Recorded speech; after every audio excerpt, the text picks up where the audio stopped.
แดดมันร้อนครับยังเว้นแสงแดดจ้าแดดร้อนเลยเอาคุมไว้เสิร์ฟอาหารไปกินห้ำนิดๆหน่อยๆแดดมันร้อนไปอยู่ห่มไปมาขี่ไล่ก็เลี้ยงเบิ่งเอาเป็นพอพันธุ์ในอนาคตบีบมาเตอร์ลูกผสมหัวไทยแม่กับไทย100%ตัวใหญ่ก็เลี้ยงมาแล้วว่าเลี้ยงตัวน้อยๆบ้างบัดนี้ลูกไส้ลักกี้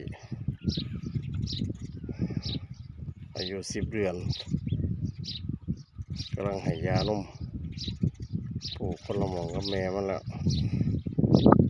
ครับ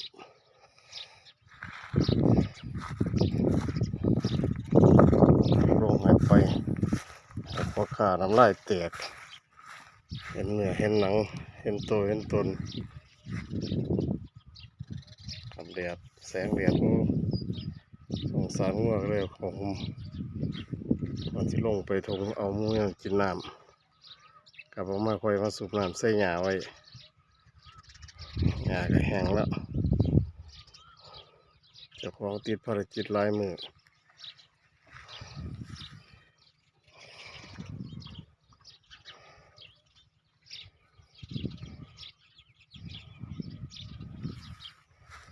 เป็นกับอาหารกินห้ำไม่กินหลายครับถ้วยเดียวอาหารเสริมมันไป